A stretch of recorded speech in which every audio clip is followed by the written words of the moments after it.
Hello, hello. Good day, everyone. This is Henny from Critical Faculty, and today I'm going to be introducing a new friend of mine by the name of Elliott Saxton, and we are going to be discussing something that I've not come across before, and I'm very, very curious myself to find out more information about what Elliott is about to tell us. Hello, Elliott. How are you? Fantastic. Well, completely two different time zones here. I'm in Melbourne, Australia. You're in Minnesota, United States. But one thing in common is the curious mind for information and whether certain things that take place or not. Apparently, I mean, I want you to introduce yourself to the audience, and while you're doing that, I'm going to display your very interesting YouTube channel, and then we can delve into the subject. Yeah, absolutely. So yeah, my name's Elliott. Uh, you know, uh, Curiosity of mine is Christian origins, just like I'm sure a lot of us it is. So yeah, there's my channel, a relatively recent channel. Started it maybe a little bit over 6 months ago. Yeah, Brave New History, where mostly interviews. Oh, and then here we see the one with Derek Lambert. That was a funny one where we're talking about the historicity of Derek Lambert. So it's a little bit of poking fun at mythicism. Fair enough. I understand there is a big conversation. Well, it's never stopped that conversation between historicists and mythicists, and both can be atheists. You still. It's a very interesting conversation. I remember the Price Bart Ehrman's debate. Yeah, I think it was moderated by Matt Dillahunty, and both eventually atheists, but they disagree on little details, which is I find quite interesting. yeah, I remember seeing that debate too, and it's kind of, they didn't really interact so much. Where Bart was just, I mean, you can understand where he's coming from. Didn't really interact with Dr. Price's arguments.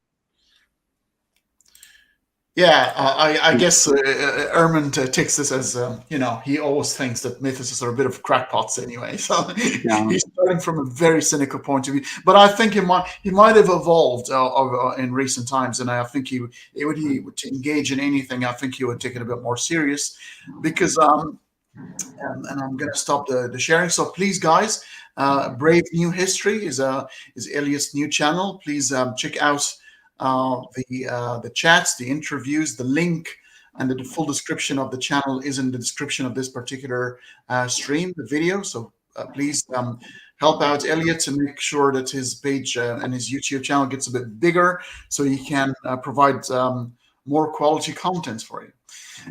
Yeah, so I'm thinking this conversation is quite interesting, and I think it's because literally, and you're going to tell us. Can we really trust history? Can we? How much can we trust history? Yeah, I mean,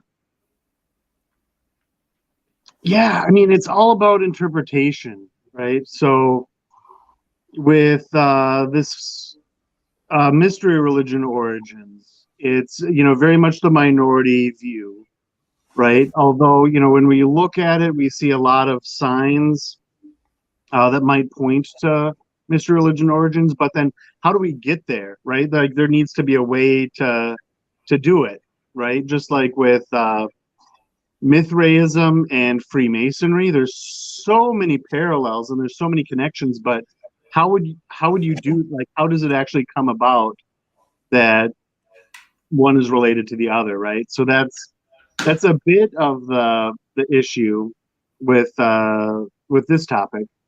But I think of it as like true crime, right? Where sometimes the crackpot idea was like the actual turned out to be the killer, right? Where we have all these theories and we're kind of piecing together the evidence.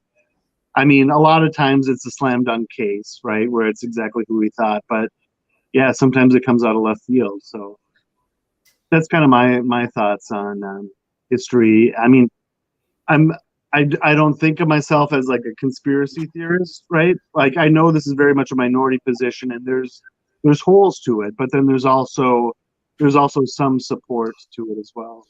Yeah, but you see, the mysticism is also it's a kind of a hypothesis, and most mythicists like Richard Carrier and Price now do no longer say like we believe this is what happened, but what would they're trying to do, saying, well, this is a very plausible hypothesis. It could have happened, but it could have also happened the other way. But what we're trying to show a competing narrative, something that could have possibly happened, and I want you to explain what is a mystery religion to me, and the narrative, and then we can start judging it together.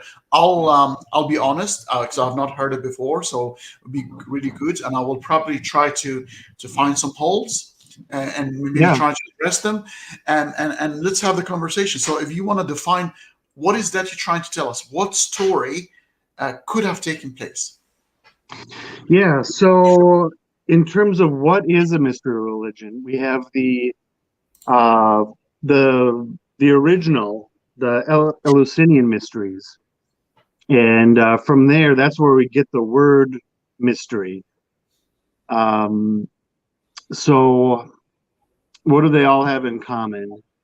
Oftentimes, they impart secret knowledge that is, going to serve you in the afterlife. That it's secret in that, like, if you tell people about it, maybe you're killed, right? And ritual plays a part in it. So when we think of, do we have any parallels today? We might think of fraternities and sororities. That's kind of gives us the idea of mystery religions or mystery schools or mystery cults, right? Yeah, A lot of times we like to avoid the C word cult as to not offend, but or we might think about Freemasonry too as a modern mystery school. So yeah, how would it have happened? That's really the difficult thing to answer, right? Because if we look at the mainstream idea, Second Temple Judaism as Christian origins, right? And then how would have that have formed into a mystery cult, right? So we might think um, early parallels with Mithraism, if you're familiar with yeah, Mithraism. yeah. Um, so that developed along the same times as Christianity. It's referring to a much older Persian That's, religion. yeah. Yeah, but yeah, in terms of like the mechanics of how it could have come into play is very Mm, much a mystery because there's never a slam dunk like yeah. somebody's, but we can So kind of, yeah, go ahead. here is the first question that comes to mind. When you imply the word secret, it tells me that it's something that is usually held by one person or maybe a couple, because the knowledge of which might lead to issues. There are other people not supposed to know, but we are talking about probably the salvation of humankind of some sort. First of all, why would you want to keep that knowledge as a secret unless you want to Yeah. hoard heaven for yourself? And then it's not really nice. It's kind of Mhm. it's not a very nice act. And the second thing, how do you then explain the number of people of following that? Because if a secret is Mhm. known to a lot of people, then is it really a secret? Yeah. So to the first part, why would we want to keep the secret? And like, yeah, are we hoarding heaven? Right. And that's a recurring feature in all of the Gospels where they're alluding to keeping it secret. Uh, so, yeah, why would we do that? We could look at it as it's heretical, like just the heretical beliefs could get you killed. So, if we're familiar with the Gospel of Thomas, right? Well, so Thomas tells the rest of the disciples, if I told you what Christ told me, you would all stone me, right? And the fire would leap and burn you. So I think a lot of it is to protect the people involved that we don't talk about it. So we'll see that in within Islam, within the Alawites, right? Mhm. They'll have a lot of non-orthodox beliefs and they keep it private, because they're worried about it. Also, There's a little like a lot. Some of these mystery schools were expensive, so there's like a country club aspect to it, and you want to be in the special club, right? That you have this secret knowledge. And what was that? The last part of the question? Once a secret becomes common, is it really a secret? Because once you have a Yeah, cult that has a few 100,000 people, then is it really a secret? yeah. So with a lot of them, it still is that we don't know really what was going on, especially with Mithraism, because we know next to nothing about the ritual. So it really was tightly guarded. Where, I mean, at one point, it was the main religion in Rome, right? That was the religion. And hardly any of it survived. So they were good at it. But like Freemasonry, for example, you just quick Google pretty much anything you want to know about it and it'll come up. So it's not really a secret. It's more of like, along with the ritual, you're supposed to keep it secret. So the people who know aren't supposed to tell, but Yeah. it's But just a Google search away. some secrets also, when you apply the word secrets in Christianity, it also implies something that is inexplicable. Its knowledge is with the Lord, with God. Like even this, like a secret, the secret of marriage. The sacredness and Mhm. the secret here doesn't mean just a secret of you can tell each other, or you yourself don't know what really happens. All what you do is you apply the superficial rituals, but the actual knowledge and the essence and the bond of marriage, it's a secret, because it's a bond given by God, and therefore you probably will only reveal, hence the word apocalypse. It's the revealing of understanding the truth, is when you become that pure spirit and unite with the one larger spirit. So therefore that secret here means implies that you knowledge is inaccessible. Yeah. So yeah, where we talk about the ineffable secrets, right? Where you can't speak them. So Mhm. they so they're secret in that sense, in that they can't be told.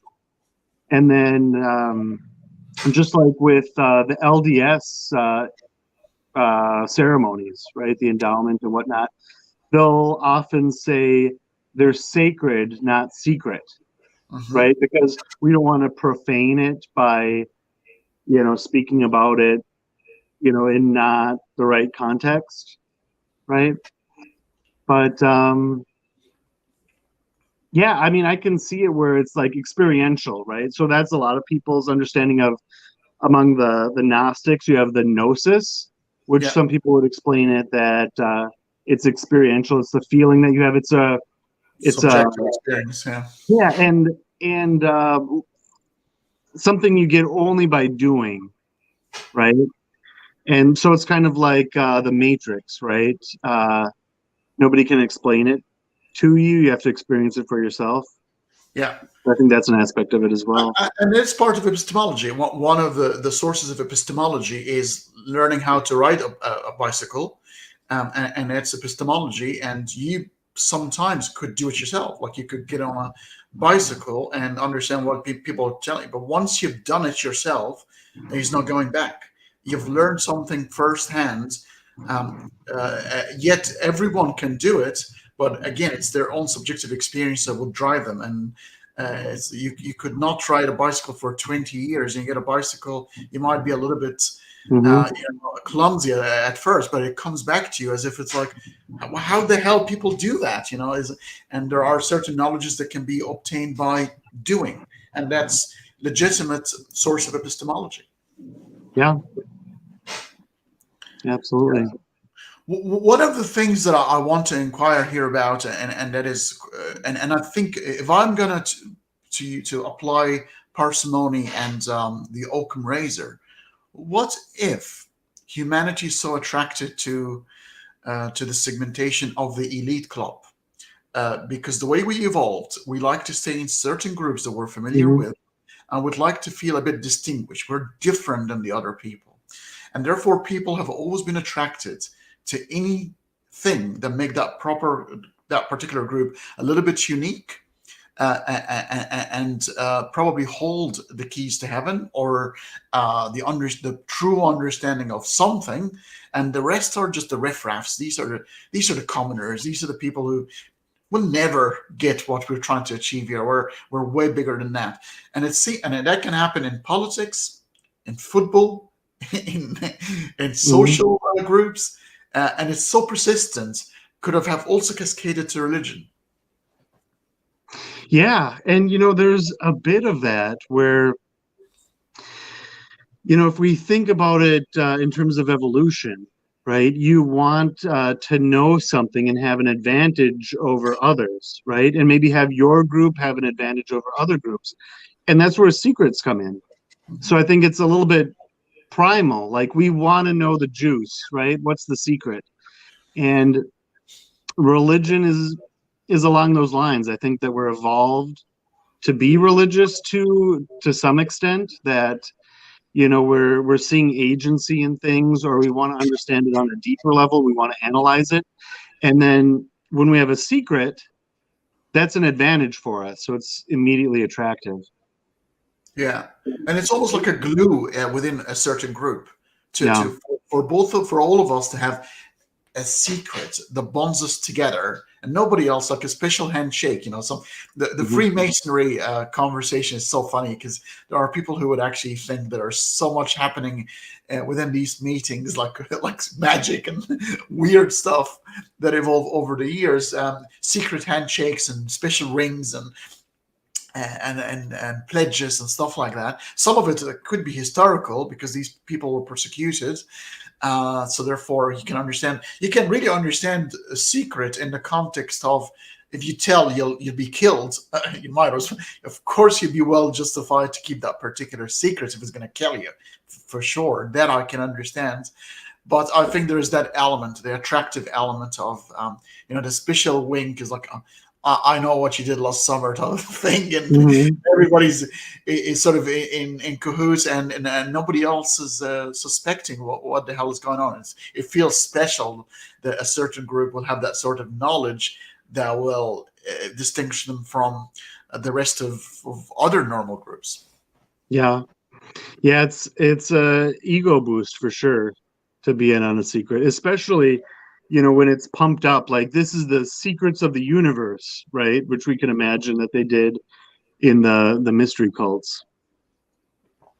So unlike this kind of conversation, I mean, when you contrast it to science, for example, and it's very different unless that scientist is a weirdo. You don't come across scientists who find out something and they go, you know what? I'm just going to keep this a secret for now. I think I better know that gravity exists, and I don't care if other people, start. So with science, it's Hmm. the other way around. Once a certain knowledge is established, they want to spread it as much as they can, because they want to empower everyone with that particular knowledge. And if you think, if there is a true religion, uh, they will not. And if this is the truth, this is the ultimate truth, this is the end game truth, then fear of life, death, and things like that will completely disappear, because we're talking about something way bigger than the temporary life of a human being, and therefore it shouldn't be a secret. And therefore, you find the people who try to spread the good news. The Bible is called the good news for that reason. It needs to be spread. Judaism is not like that. Judaism doesn't do that whatsoever. They don't care. It's only been a few million people, maybe 15 million people at most, and they don't care. And you don't become a Jew unless your mother is Jewish. Even if you convert, you'll never accept it. It reminds me of the Big Lebowski with John Goodman Hmm. trying to be a Jew and trying to practice Judaism, but he's never really sort of a Jew. There are some aspects of it's almost like being black. You cannot pretend to be. You have to have the experience and the suffering of the people to Yeah. qualify as having been one of theirs at some point. So when you compare the secret cults to the groups of science, and see, one is trying to hold true knowledge according to them, and those who would actually try to spread it, because there is a benefit for humanity and for all to spread information that's mirroring the facts and the truth about the universe. Yeah. Well, yeah. So certainly, we want to spread scientific knowledge, and that's the aim of scientists. Although, maybe that's a little bit of why the mystery cults died off, is that maybe on some level we're realizing that survival secrets, if you keep them secret, it's not really good for the rest of humanity. And so maybe we're getting away from the us them mentality that existed in antiquity. Like, it was, if you're Greek, it's all about being Greek, right? And if you're Roman, it's all about being Roman, and and so on, right? But among scientists back in the day, like the Pythagoreans, right? They were big into mathematics and understanding how things worked. They thought that all heck would break loose if the secret of irrational numbers got out. So they're like, if this gets out, there would be chaos in the streets. What's true? We don't know what's true. There's no end to these numbers, right? And people want, well, this is 1, this is 2. But, thankfully, we've all come to terms with irrational numbers, and we still have society. But they believe that these secrets were just so profound, people can't handle them. So they kept them secret. Yeah, yeah, it's almost like committing the fallacy of low expectations. Like Yeah. it's a bit of a Dunning-Kruger effect going on there. They're going, "Oh, we're way smart. We can actually understand that, but I'm not quite sure about other people. I think they might freak out." Yeah. Making them, again, we're trying to think we're special individually, and we're way smarter than everybody else is stupid, and nobody's going to get the joke, and the jokes are going to fly over people's heads. And but then, as you said, the truth is out there, and people go, "Meh, what's for dinner tonight?" Yeah. Interesting. So tell us more about now the details, the nuts and bolts of this hypothesis of Christianity as a mystery religion. What do you think have happened? What do you think? Who's Jesus in that narrative, and what was he trying to do?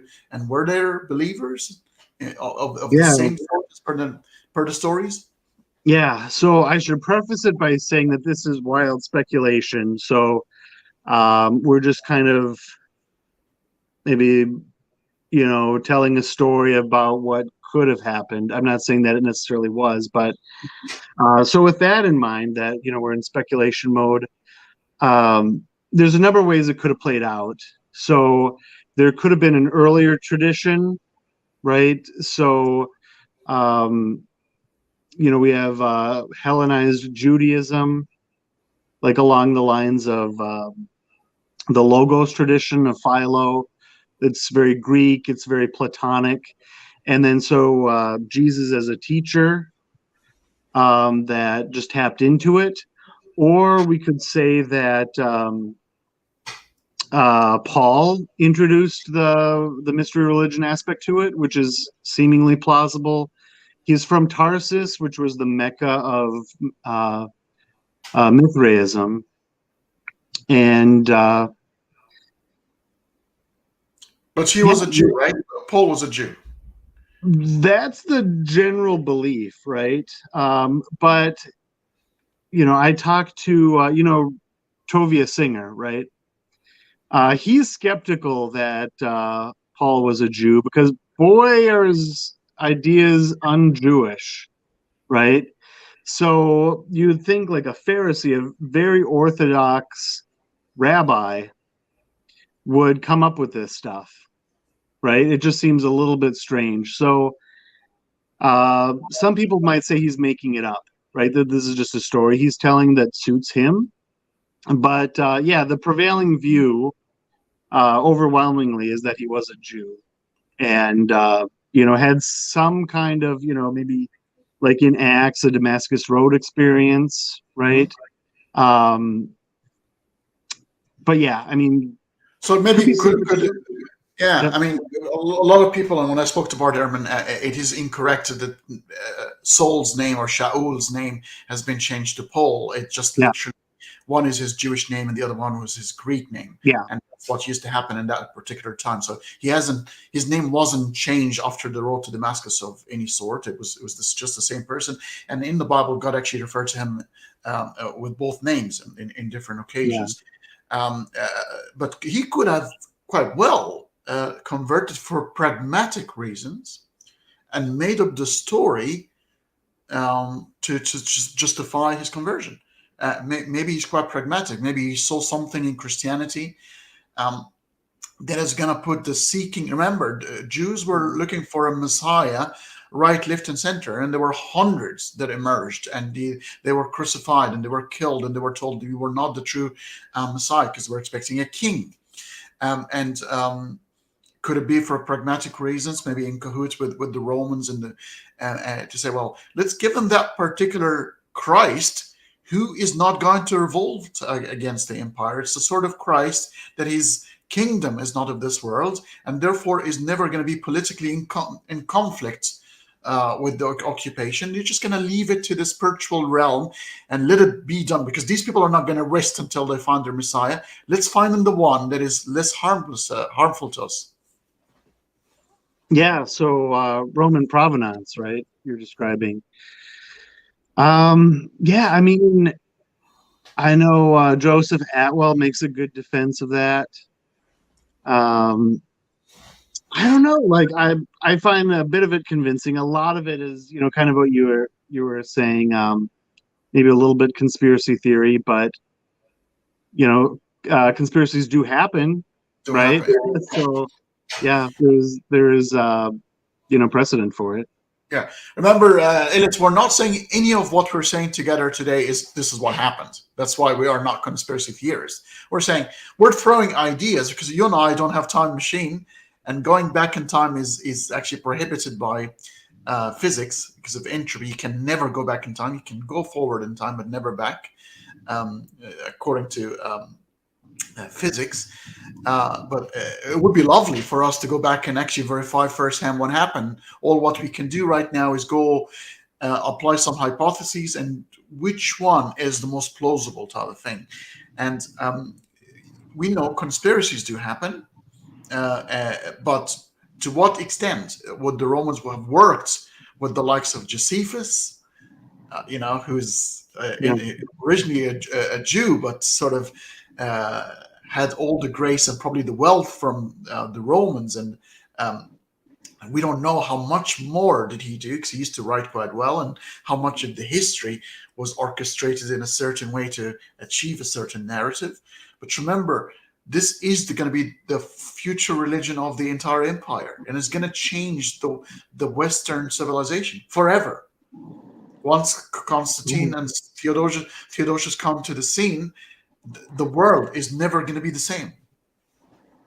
Yeah, and we could also say it could be a little bit of everything, right? So there's Roman influence, maybe they're borrowing aspects of the mystery schools, and I'm convinced that the Gospels are imitating the Homeric epics, right? Because we see a lot of parallels. So there's a lot of things kind of going into this stew, right? Maybe Mandaean influence or Zoroastrian influence. And so when we're thinking about how did this happen and we're going full parallelomania, I think that's kind of doing a similar thing. We're undoing it. We're like decoupling everything in a similar way that they did. They kind of put those parallels in there, right? And they kind of mixed a little bit of everything to get Christianity. Yeah. Consider a couple of things as well. I mean, we know the four Gospels are written in Koine Greek. They're not written in Aramaic. The authors of the Gospels are not the real authors. John was written 95. He could have not survived that long. And these people, I mean, we're talking about 1 or 2% maximum in antiquity who could actually read, let alone write in eloquent Koine Greek, written in Greek way after the event. Paul would be the first person who had actually written about Christianity, who never met Jesus. But then they talk about him meeting the brother of the Lord, James. and there's a lot of conversation between mythicism and Mhm. historians about what do you mean by brother? Is he actually a biological brother or blood brother in faith? But he's never met Jesus. Jesus just appeared to him in some sort of a vision. Um, uh, Very interesting narratives, and it's very difficult to find out. But the history tells us that Christianity, the way we understand Christianity, was written few decades after the alleged events have happened, and written by different people than those who have walked the Galilee with Jesus and that area, and whether that knowledge has been transferred to some sort of authors and writers in the palace to present Christianity in a different format. We we Yeah, we, would, we don't really know. yeah, and we wonder if Pauline Christianity is really the only version of Christianity that we really see in the Gospels, and the only surviving one, where we don't really see. I mean, the Petrine epistles, maybe they're not from Peter. The Johannine epistles, probably not from John, but uh, could be written to kind of make the everybody gather around the Pauline Church, right? So yeah, what was going on in early Christianity, right? And even okay, so we have a lot of gospels that didn't survive, and a lot of gospels that were found in the Nag Hammadi Mhm. library. But then we also have early church documents that show different Christianity, right? Mhm. The Didache, um, if you're familiar, very similar, but the Last Supper is a bit different. It's not the body and blood of Christ, right? It's more of like almost like a kiddush, right? The Jewish Sabbath meal. Um, but yeah, so I mean, you wonder what it was like. Oh, I would have loved to be a fly on the wall at that time to find out the truth of what really Mhm. happened, because we know that things do change over time to suit different agendas, and sometimes clumsily. Even with, I mean, I was talking to Michael Shermer about conspiracy, Dr. Michael Shermer, and most of the things that happen because of incompetencies, right? Yeah, Not because so just people forget, and people are clumsy, and they fall asleep while they're writing, and they make errors. Most of the and compound that over a period of time, decades and decades of issues of how clumsy people are, and you end up with different variation of different things, even without trying. yeah. I remember, if you remember Dilbert, right, from back in the day. Uh, so there's this cartoon. Maybe it's still Yeah. around in the newspapers, right? He has like squiggles for hair. So there's this saying that I often cite. So it goes, never assume malice for what can be explained by incompetence. Yes. That I, people are much more incompetent than they are malicious. I completely agree with this. And it's a funny way because it's very human. It's very human, and it's very sincere. I think it is. I think there's a bit of malice can happen, but not as much as what people think.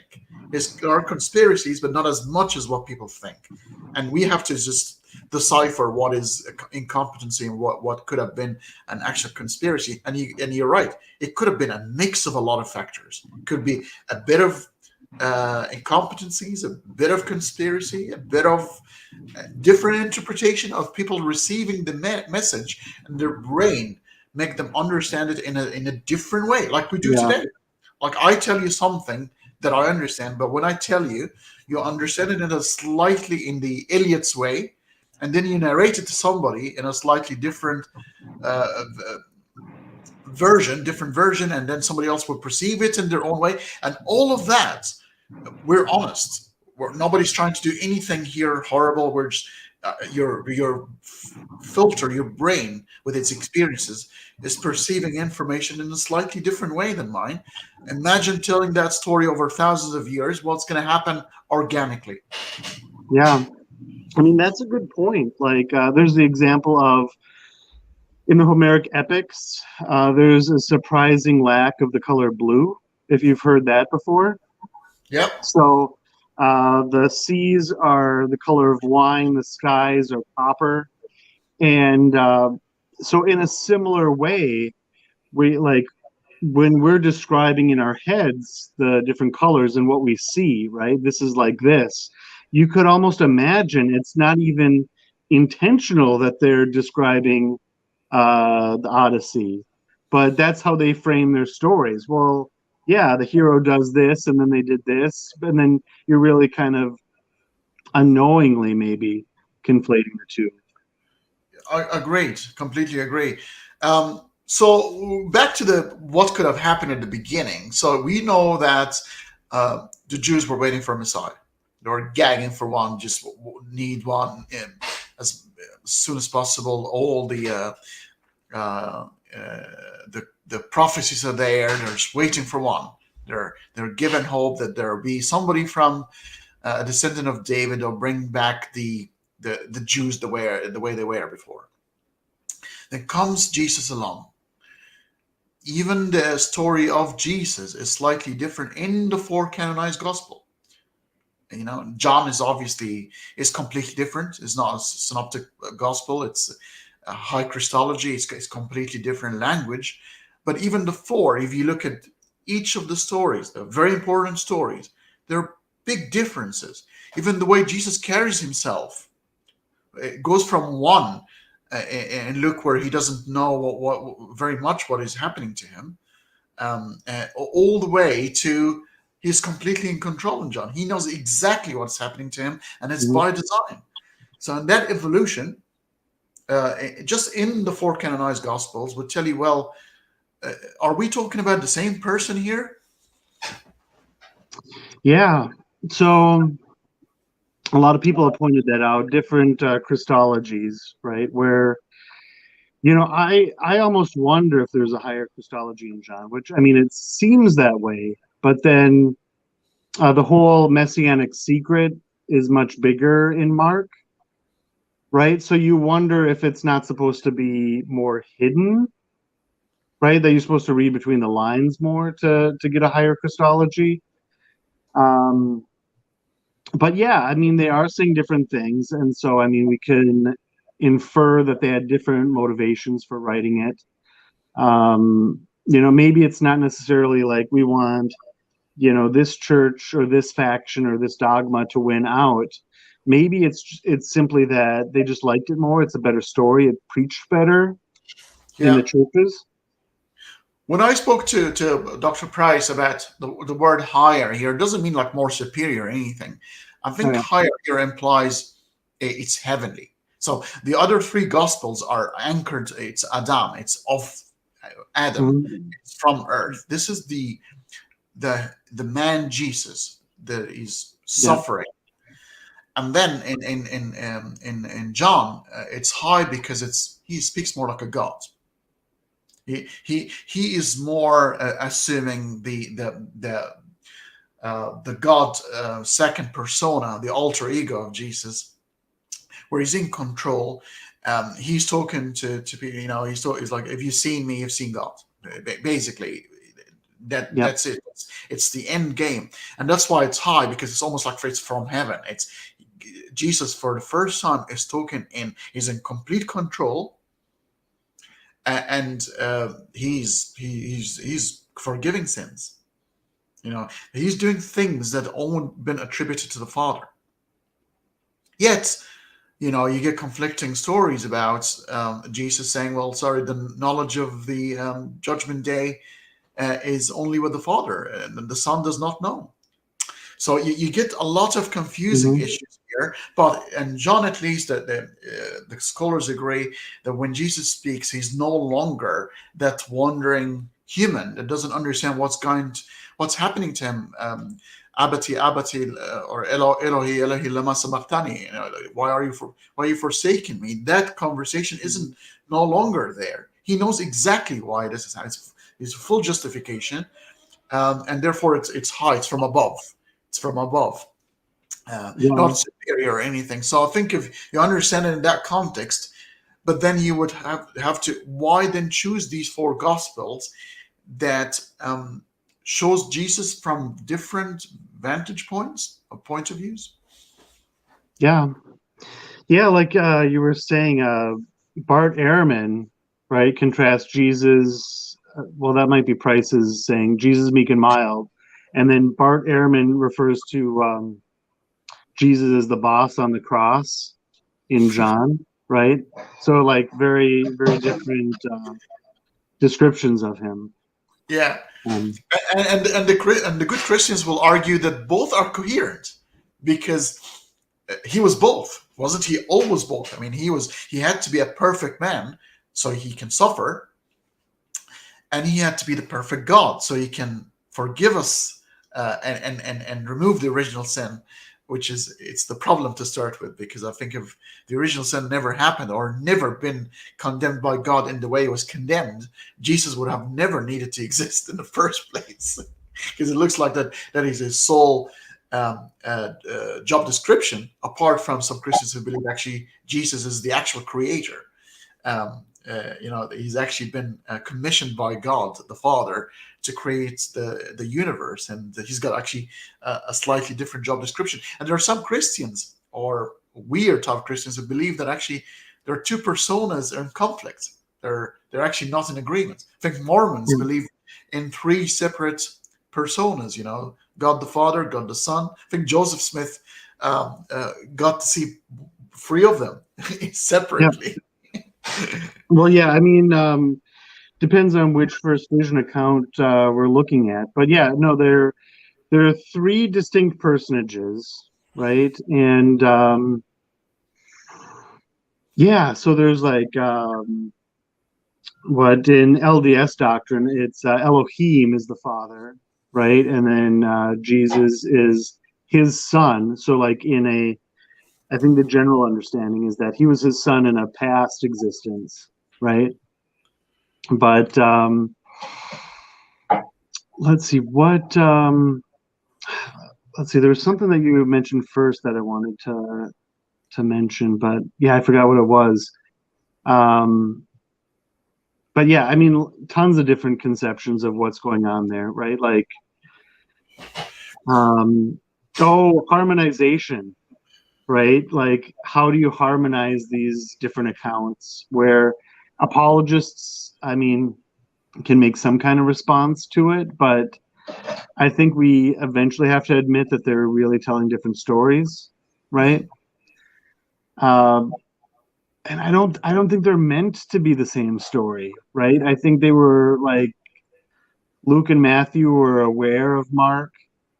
John, I think, was aware of Mark, and that they chose to tell a different story because the literal facts, I mean, weren't what was important. It's the telling of, Jesus and the salvific story that comes along with it. Yeah, it's all very confusing. Even the word Elohim is supposed to be Yahweh is the real name of God. Obviously, Jews cannot utter that name. They call him Adonai or Al Shaddai or different names. But Elohim is supposed to be a plural, and some Christians think, oh, here we go. That is Yeah. the first indication of the Trinity here. That's in plural. Elohim is like a pantheon, little pantheon of gods. Yeah, so I think we have it switched around. Elohim isn't really, there's no taboo. It's the It's other Yahweh. word, the tetragrammaton, the Yeah. Y word. But let's see, I kind of lost my train of thought there. Yeah, sorry, go ahead. Yeah, so Elohim is supposed to be the plural, Oh, and that's right. Yeah. yeah, Which I Elohim. think Yeah, that's a bit of misunderstanding about how that's like cherry picking, because that's how the Jewish language works, true. especially when things are symmetrical. So, like, a lot of things on the human body are referred to in plural, like face. And that's just how the language works. It doesn't mean that there's multiple aspects of God, right?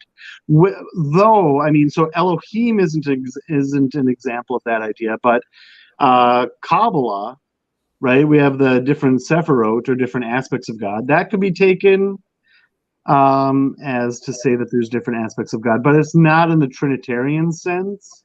Yeah. You know, if anything, it would be modalism, you know, which is heretical in mainstream Christianity today. But Agreed. yeah, You can, so it's almost like the royal we.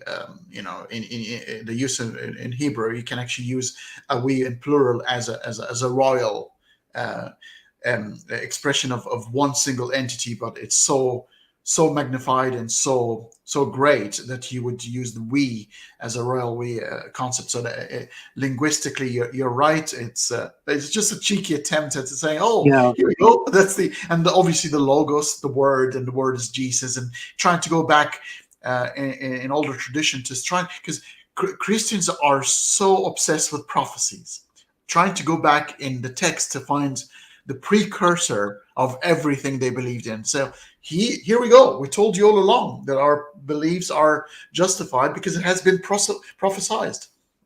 yeah.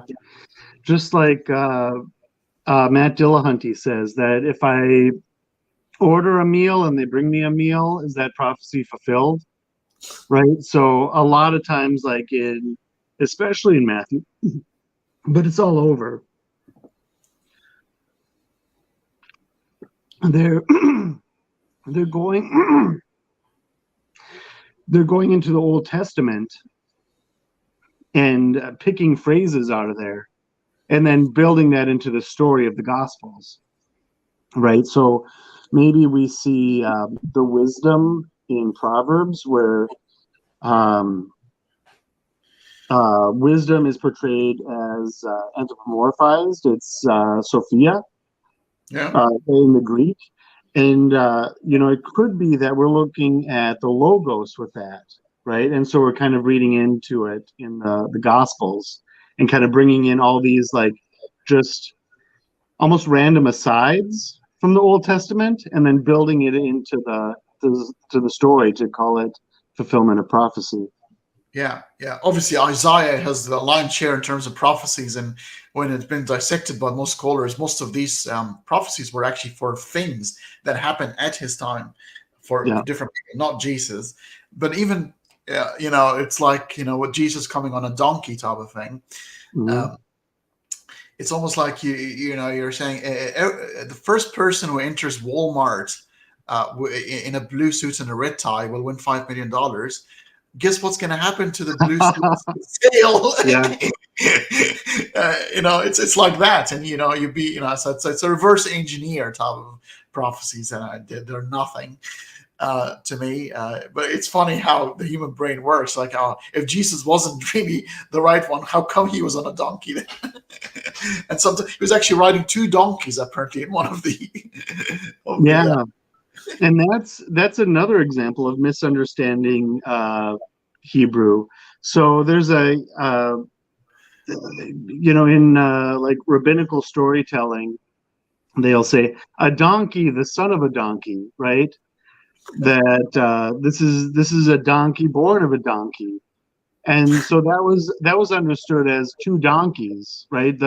There's the donkey and the son of the donkey, but that's not what it's saying. It's like we could say this donkey is a real mensch of a donkey, right? This Yeah, is a solid donkey. This is base donkey, yeah. right? Notice that donkey is one away from a trinity. Yeah. I mean, what more proof do you need of the Trinity? It's right there. It's funny. Yeah, it's just, even sometimes some people, like, if you're opposed Christianity, I think you should do it in the right way, because some people go out of their way to come up with some stupid. Well, yeah, no, the two donkeys plus Jesus riding on them, that's your Trinity, right? So they're concealed by being donkeys. So the Father and the Spirit are concealed, but Jesus is the one riding on them, and he's the one revealed Yeah. through that story. See, you It's can so. come up with apologetics on the fly, right? Oh Jesus! I mean, I think remember classic Sam Harris. He read uh, Jordan Peterson a chicken recipe, and he read it in a way to mean things like the salt is goodness, the white salt is goodness, black pepper is the forces of evil. You can read any normal text to mean whatever the hell you want if you want to Yeah. apply certain criteria. So it's funny how our brain works that way. Elliot, you've got a presentation that we want to sort of start displaying and go through visually with the folks. What is that you're trying to explain to us today? Do you mind if I start sharing it? Yeah, absolutely. I might need to do it on. Oh yeah, there we go. Yeah. There we go. So we'll get back to it here. Mystery called Origins of Christianity. What would that look like? So what we're going to do here is speculate into the possibility of secret teachings and ritual in early Christianity. So here's some pictures that got me thinking about this. I was already thinking about it, but this kind of makes the point visually. I would say a few of these pictures. So here are three priests. They're doing some kind of ceremony, and all three of them put some kind of banner or blanket over them. This is part of an old custom that they have. And now that we're talking about the Trinity, you wonder if this isn't an allusion to the Trinity, right? All under the same blanket, there's three individuals, right? Just with this picture, the guy in the middle seems to be, taking it seriously. The two people on the side are just like, what are Yeah. we doing right now, right? Especially the one on the right. Yeah. Yeah, he's like, okay, when is this going to be over? So here we have some kind of, unusual ritual kind of in the garb where we could kind of see it as a little bit mystery schooly. Yeah. And then here, maybe we have Palm Sunday. It looks like they're holding palm fronds. This just kind of struck me that we could almost see this as right before they head out into the Eleusinian mysteries. Maybe this is what they kind of did in immediate Some sort of preparation. Eastern Church. Their outfits are quite almost like Oriental. Yeah, they look, especially the main guy in the center. They look like wizards a little bit, but yeah, they almost. Yeah, it does look almost Japanese, right? I'm thinking the next scene he will be anchoring that palm on the ground and said, "You shall not pass." Yeah, yeah, that's our Gandalf there. Yeah. And here, let's check out the next one. So this seems to be storage, and where they store their what do we want to say it? Their robes and whatnot. If you remember on our very first slide, that was a Tauroctony scene. That was a Mithraeum. Yeah. Here, I can just go back maybe and contrast it in a second. But so we have the crucifix in the front, and just like as a lot of church scenes, there's a crucifix near the front, similar to the Tauroctony scene, which that's the bull slaying scene in Mithraism, where a bull is being sacrificed. So here we have Christ being sacrificed. So we're seeing a little bit of parallels. Might be parallelomania, but here let's go back to the first slide here. This is a Mithraeum, and over there's Mithras.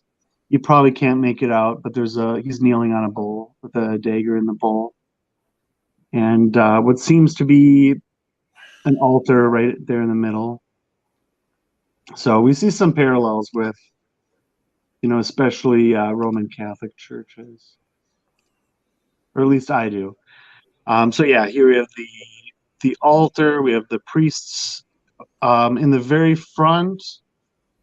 You see some incense, or at least on the side there, and then we have that crucifix. we can make out there. So it does have that, strangeness to it, right? If we're kind of looking at it and kind of looking for that imagery, we can sort of see it. So why would we consider the possibility of Christianity as a mystery cult? Strong parallels.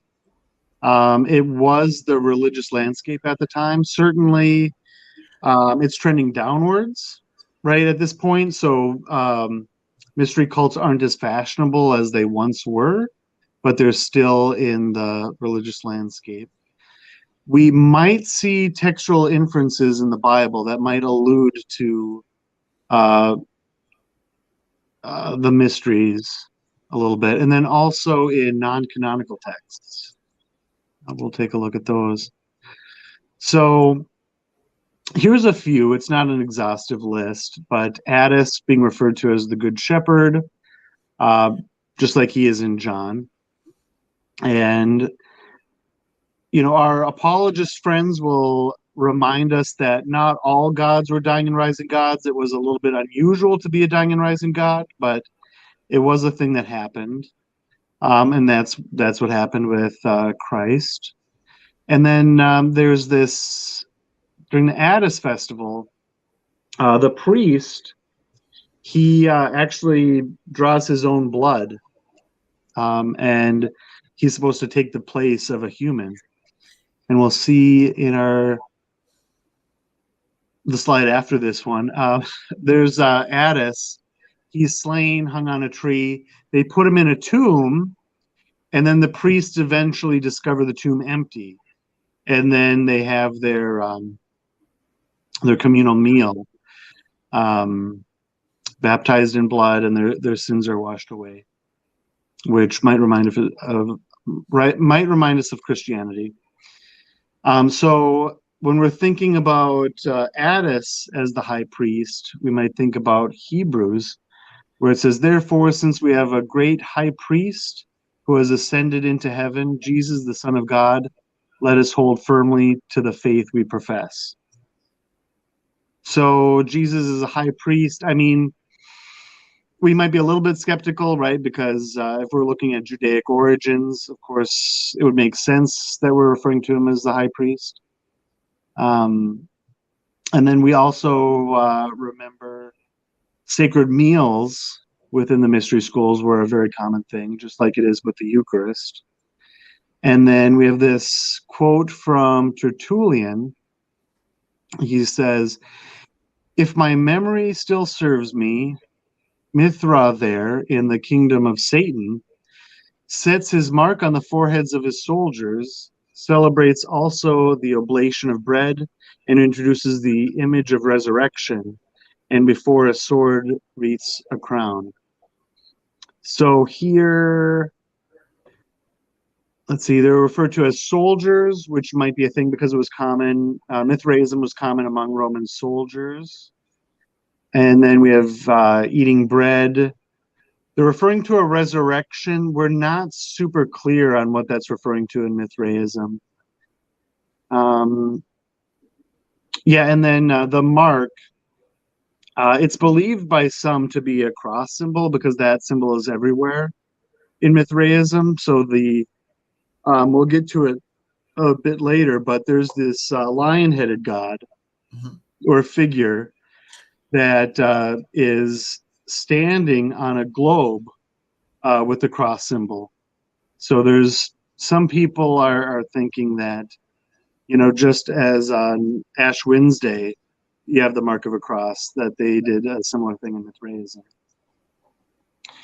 So when we're looking at parallels with Mithraism, here's where a church used the ruins of an old Mithraeum.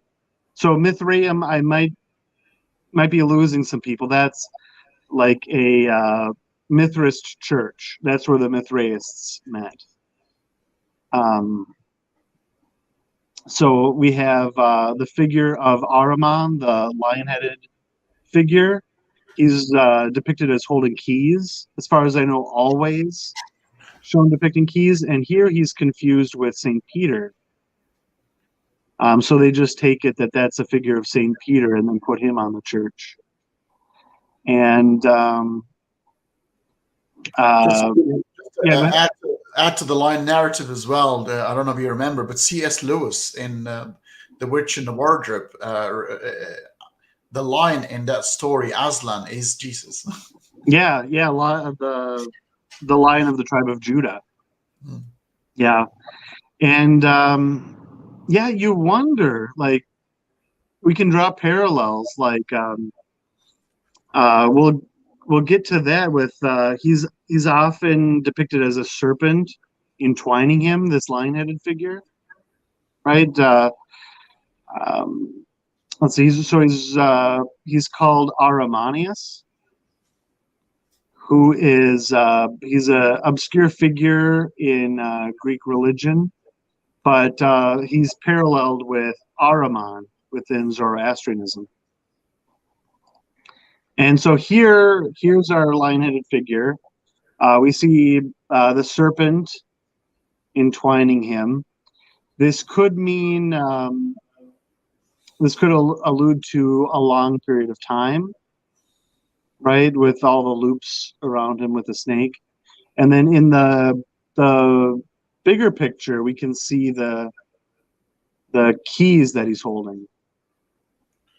And I wonder if, when we see the Gnostic demiurge depicted, he's often depicted as a lion-headed serpent. And you wonder if this might be the origin of it, or if we're dealing with archetypes that, seems to be this is the bad guy in Zoroastrianism, right? And we wonder if we might not see a parallel with the demiurge. So this Aramanius figure, we also see it in Christianity, which is an interesting parallel to the mystery schools, specifically here, Mithraism. So here's a passage. And it happened one day when John, the brother of James, who are the sons of Zebedee, came up to the temple, that a Pharisee named Aramanius approached him and said to him, "Where is your master, whom you followed?" And he said to him, "He has gone to the place from which he came." The Pharisee said to him, "With deception did the Nazarene deceive you all. And he filled your ears with lies, and closed your hearts, and turned you from the traditions of your father." So the Apocryphon of John, that's a Gnostic text discovered in the Nag Hammadi library. And interestingly, we see the reference to Aramanius here, which seems to be depicted as a bad guy. He's kind of saying, where is Christ now? He seems to have abandoned you, right? So he's set up as a bad guy. So the Apocryphon of John, it's a relatively early text. Our guess is somewhere between 85 and 98 AD. Certainly before 174 to 189, because it's mentioned in Against All Heresies from Irenaeus. And scholar John D. Turner suggests that it might be from a pre-Sethian tradition, which we're calling the Barbeloite tradition. So it's what we might speculate to say eventually coalesced into Sethian Gnosticism. So here's a passage from Romans where we might get our first hint of maybe something to do with a mystery school. "For if we have been united with him in a death like his, we will certainly also be united with him in a resurrection like his. For we know that our old self was crucified with him, so that the body ruled by sin might be done away with, that we should no longer be slaves to sin, because anyone who has died has been set free from sin." And it continues, Now, if we died with Christ, we believe that we will also live with him. For if we know that since Christ was raised from the dead, he cannot die again, death no longer has mastery over him. The death he died to sin once and for all, but the life he lives to God. So I'll go back to that first slide, or the previous slide. So we're dying with him. It was a common motif within the mystery schools that you would reenact what the God is doing. So what the God does for salvific power, you would also do as like a play format. And so you would take on another role. And so we're wondering if maybe that's what's being described here. Then there's a few things that maybe don't really make sense under mainstream conception of what Paul is saying. Because anyone who has died has been set free from sin. Right? So Paul normally says that sin is death and death is sin. Right? But anybody who has died has been set free from sin. You wonder how to take that. Yeah, the only thing I could think of is the whole thing is an allegory. Death here doesn't mean an actual death, but the abandonment of the sense of the flesh. Yeah, that makes sense. That's the only thing I think of. So if you're dead to the world, right, then you're set free from sin. So you're no longer part of the world, which that almost seems a little bit Gnostic. Maybe we're making inferences where maybe there aren't any, but it does seem a little because when you think death is separation. Death, it's something separated from something, and death is, remember, death is the punishment bestowed upon God on Adam and Eve after the original sin and their descendants. So it was a curse, it was a punishment. And if you were to apply that willingly in your life by separating yourself from the joys of life, so you're that's death to the fleshly pleasures of life. You live a life as you separate yourself from these pleasures, and therefore there's like a metaphorical death, and only then you might be reunited with the one God. Yeah, very good. And later on we'll kind of explore that idea within some Christian ritual. But very good. All right, and oops, I went too far here. All right, so there might be a little bit of code going on. So there's these stories in the Synoptic Gospels where Jesus says, go out and do this thing, and then say this certain phrase, and then you'll be let through. They'll give you what you need, right? So here in and they're all very similar within the Synoptic Gospels. So in Luke we read, go to the village ahead of you, and as you enter it, you'll find a colt tied there, which no one has ever ridden. Untie it and bring it here. If anyone asks you, why are you untying it? Say, the Lord needs it. Those who were sent ahead went and found it just like he had told them. As they were untying the colt, its owners asked them, why are you untying the colt? They replied, the Lord needs it. Right? So it's almost as if this is like a password. Mm-hmm. Right? The Lord needs it. So if you'd imagine some random person comes up to you and asks you if they can borrow your car for the day.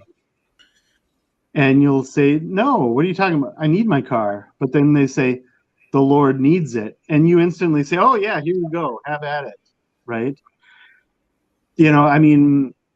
Throughout the Gospels, the disciples are not always acting as we would expect people to act.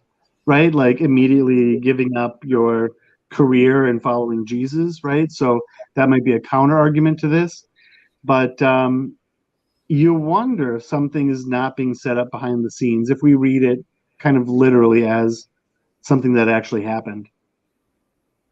But you think Yep. that it's very easy, because to me, if you're tapping into a reservoir of incredulity and a reservoir of expectation, of relentless expectations of the kingdom of heaven to descend on humanity, and some people are so fine tuned for that, then such words, such suggestive words, like when you do hypnosis on some people now, sometimes it doesn't work with certain people, and sometimes you do this and the person is fast asleep immediately, and that person is the one who is easily suggestible. And these types of people, they are so much waiting for the kingdom of heaven to descend, and therefore words like that will mean the world to them. Yeah, absolutely, you can do whatever you want. You've mentioned the Lord, and the Lord here is they have already accepted that, and therefore it's easy to be very suggestive and influence their behavior. Yeah. You'd almost wonder if they might think, well, which Lord, right? Are we talking about Dionysus or who exactly, right? Yeah, well, But yeah, nobody ever, I mean, you think, obviously, from a skeptical point of view, but if you imagine you live in that era, and you're a Jew, and you're running around, and you're a Jew, and when you speak about the Lord, and we don't know what they, I mean, I would love to see the Greek word, and what would it actually, what did they say, Adonai, or what did they say? it's Kyrios, yeah. Kyrios, huh? I want to see what is the, again, you see, it's a translation of a translation of translation, because the word Oh, yeah. would have not been uttered by the actual people. It would have been in Aramaic, and it's then written in Greek.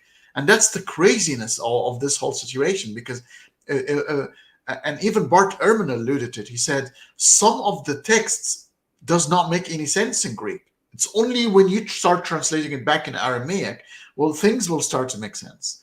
So we don't know what the Aramaic Yeah. word, but if they said the word Al Shaddai or Adonai or one of the pronouns of the Yahweh gods, then they would know exactly what Lord they were talking about. Yeah, that's a good point. That yeah, it's kind of appealing to maybe Jewish messianism. Yeah.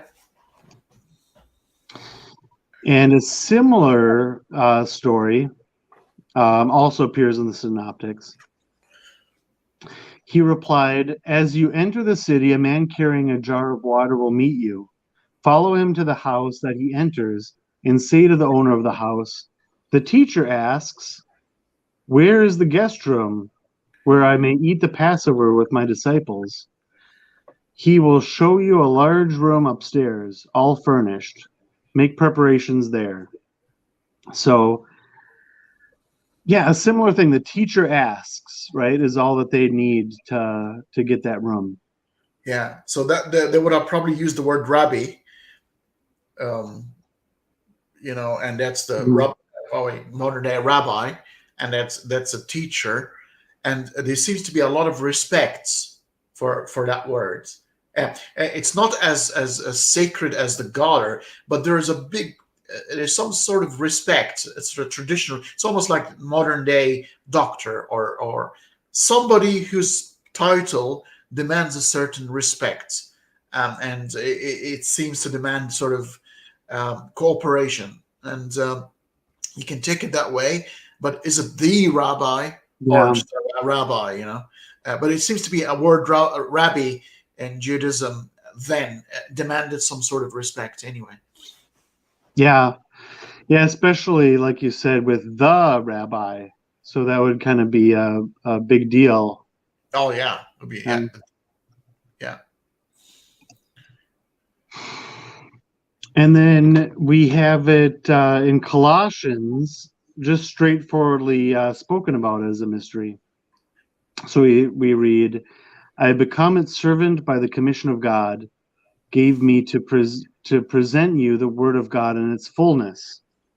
And then here we might have fullness, which we might remember pleroma, right, within Gnosticism, which within it's a bit like heaven, right? So when we talk about fullness, that's a word that Paul uses a bit.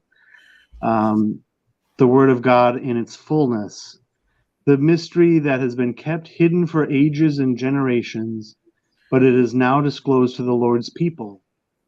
To them, God has chosen to make known among the Gentiles the glorious riches of this mystery, which is Christ in you, the hope of glory.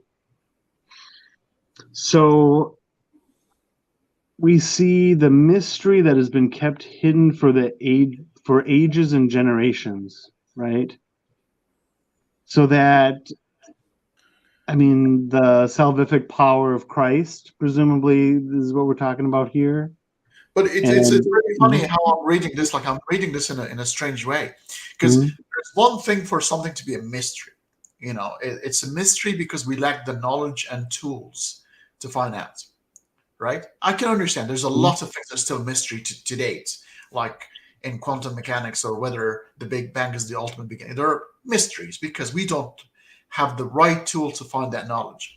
But when it's a mystery that's deliberately being kept hidden by the Lord God, which means no human would be able to unearth that knowledge. It doesn't matter what tool or what advancement you've reached. If it's hidden by God, there's no way you're going to find out. Just like the second tree, the tree of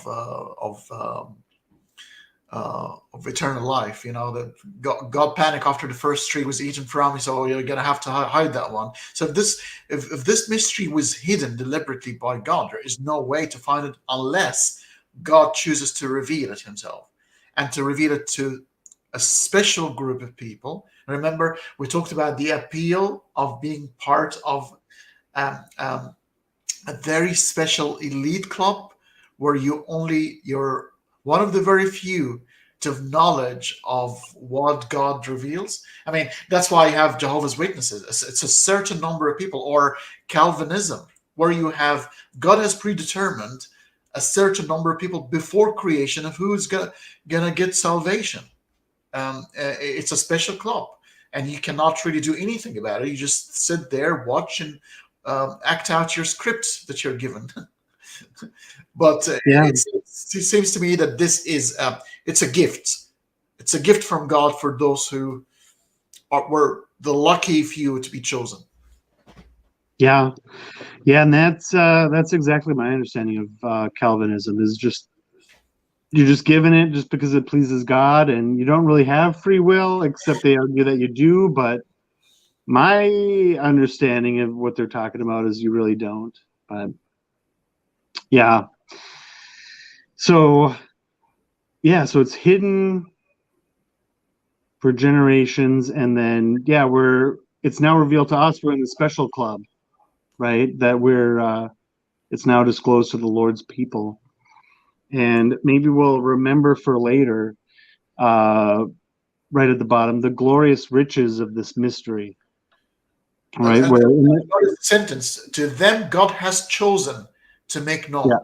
It's not them being smarter or while they're searching relentlessly for the truth, they stumble upon it. No, it's only by the will of God that these people would get to know his riches. He chooses certain people to reveal his glory to. Yeah, I mean, I wouldn't necessarily read into it that it's he's chosen to make it known among the Gentiles. So it's not saying on what basis he chooses. It could be on merit. It could be out of fair enough. Yeah, it could be. I mean, it could be just he's just randomly choosing people, or because of mysterious origins, but he's choosing them regardless of how he determines to choose them. Remember, he works in mysterious ways anyway. Yeah, there you go. Yeah. And with the glorious riches, we might see some parallels with the book of Jew, Jeu, which is, from my perspective, a straight up mystery school initiation, where they refer to the pleroma, which we might call heaven, as the treasuries, right? So the glorious riches that are being made known as are the treasuries, or it's heaven. It's the good place that you want to arrive at, and we're going to show you how. And then, so it's not only a mystery, right, but it's also a secret. And so this is one of the traditions that's in each of the four Gospels. And John has it a little bit different. And especially in John, I wonder what's going on there, that we have to be, there has to be some hidden meaning to it, because it just doesn't make sense. So before we do that, we'll look at Mark. And when he was alone, those around him with the 12 asked him about the parables. And he said to them, "To you has been given the secret of the kingdom of God, but for those outside, everything is in parables, so that they may indeed see but not perceive, and may indeed hear but not understand, lest they should turn and be forgiven." Now, is answering the questions about parables with a parable. that's a good point. That's a good point. A good old Jesus. He's always been like that. It's quite interesting. He never gives a straightforward answer. It's a very straightforward question. They're wanting to understand, what do you mean by parable, and he's answering them. He gives them another one that you and I have to squeeze our brain juice to figure out what is he trying to say. But basically, he's trying to say, you have been endowed with a certain power and a certain revealing, that when these words are uttered upon you, you would understand them in a different way than those who have not accepted God, or the normal people. They should not be parables to you. They should be well understood in a way that the God is speaking to you. But it seems to be not the case, because if this was the case, they would have not asked that question in the first place. It seems that the 12 were perplexed. They didn't know what to make out of these parables, but he's trying to convince them, no, you shouldn't. When you hear these things, they should mean something to you that nobody else would understand. Yet, they are with the common people in their confusion about what actually Jesus meant. Yeah. So if it's meant to be confusing, I think check mark right there. Yeah, and it's this. But for those outside, everything is in parables. So like, there's the in group, there's the out group, and just so. I mean, it's meant to be confusing. So what is a parable, right? Well, let me explain in a parable. It's confusing. Yeah, so it's so that they may see but not perceive, so that there's maybe secret meaning, there's a twist to these words, right? So that there's what's the straightforward interpretation, or what the path that you might be led down. And then there's the real, actual meaning. Yeah, but the thing is, the prophecy of God Himself and Jesus is not satisfied, because He is trying to convince them that the 12 will perceive things differently. By the power of the Holy Spirit, by the power of them being the chosen 12, they will see things differently and perceive it differently than other people. Yet, the 12 are making the point that they don't understand them in that special way that God is proposing. They are just as confused as your next man. Yeah, which, you might look at it as seeing Mark as the most Pauline gospel. Yeah, I agree. And especially what Dr. Mason points out is in the very beginning, it's the announcement, right? Where that's something that is unique to Paul. This is my gospel, which he likes to translate it as announcement, which is a little bit better. It's the good news. It's the reliable news. It's not necessarily that the news itself is good, but the reporting of it is the good news, right? But And Elias, sorry, I'll let you finish this, and something just came to my mind, but I'll let you finish your yeah, sentence. yeah. So Mark is Pauline, and it's very much in line, probably more than any gospel. I mean, it's debatable, but you wonder if we're always looking at the disciples as a bunch of dunces that just don't get it, right? If that's not to say, well, they needed somebody else to come along who had a direct spiritual experience with Christ. The disciples, the so-called pillars, they're just a bunch of dunces that didn't get it. You need to follow Paul. He got it. You Yeah. wonder if that's not why we're having that Well, narrative. I tell you what, I think whoever wrote this is genius, and I'll tell you why is genius, because it's so ambiguous. And what is it trying to do? And it's talking to everybody now. It's talking to everybody who's going to accept Christ as getting into being within the 12, within the understanding of the Holy Spirit, and God descends on them. They'll have a different perception. It's trying to appeal to subjective experience, and by being so ambiguous that anything can mean anything to anyone, it opens it up without committing itself to any information or any facts and saying, it's like it's all that magician who will be Mhm. canvassing the audiences and say, is there a Mark here? Or it's Mhm. either Mark or Michael. Oh, Michael. Well, there's a Michael here, and he's going through some sort of difficulty. Could be financial.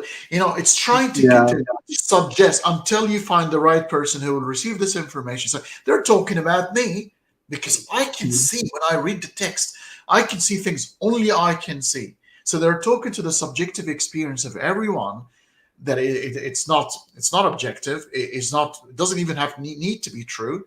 All what it needs to do is give the person the feeling that they are special, and they can read the text in a special way because God has spoken to them, and it does not to be falsified any longer. It's a subjective experience. So whoever wrote this is a genius because he is not committing himself to anything.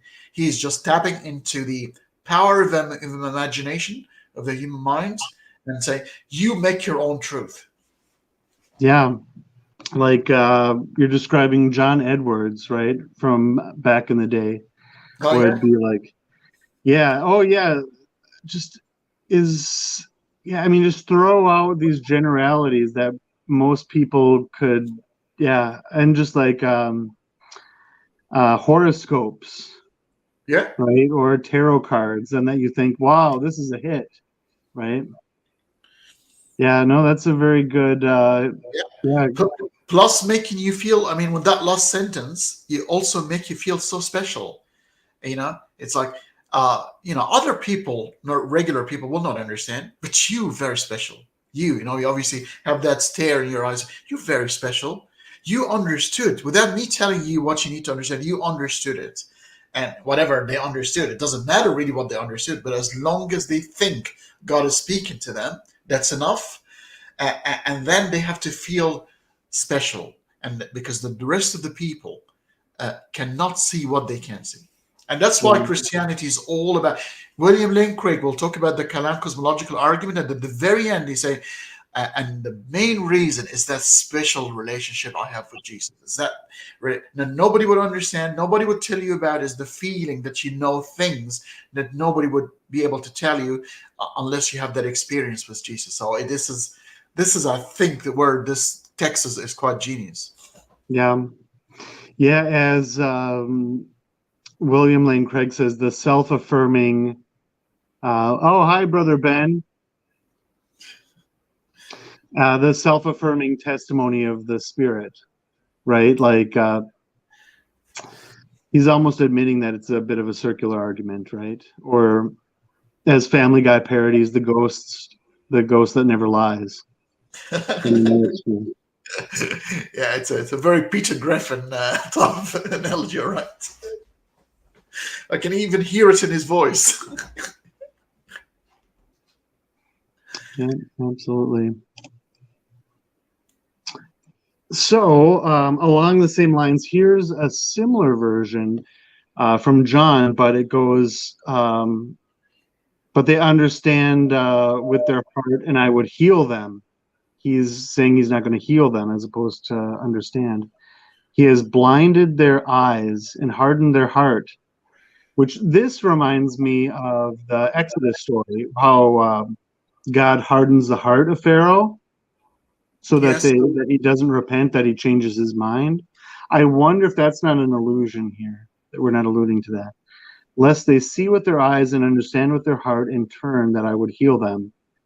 So he doesn't seemingly want to heal them. He doesn't want them to understand, or else he would heal them, which seems a He's, little bit odd. he's almost suggesting that the normal tools that we have for sensory range are not in use when dealing with God. You should not invoke seeing or smelling. These are tools you mere humans are given to deal with your worldly affairs. But when it comes to the dealing of the gods, all of these tools are suspended. You have to employ something different. It's almost like an intuition or a gut feel or something that is Mhm. completely not in play here. And it seems that that's not even enough. God must favor you. The dice have to roll your way because of all of that still combined, you could be a persecutor of Christians, a horrible person to the Christians, like Paul was. And for some strange reason, you're given a chance that you cannot deny of redemption, which is Jesus appears to him. Why do you persecute me? Why is he given that? And there are some people who seek God with open hearts, but they never get the chance to get that sort of subjective experience. It seems that God has a certain criteria of who he chooses to reveal himself to. But saying that, he said, "Don't try to find me with your normal ways." Yeah, which I think among theologians, that sensus div- divinitas. The divine sense, like, yeah. Yeah, yeah. Yeah, so it's a divine sense, and obviously we don't know what we're talking about here, but because apparently some people have it readily, and some people don't, and it's not a thing that you acquire. Do you acquire it, or does it sort of fall upon you? Um, are you born with it? We're talking about nature versus nurture conversation before we went live, and we probably ended up with saying probably it's a mix of both. Uh, but probably Calvinism is true in that sense then, because it seems that God is not fair about people's chances of reaching him.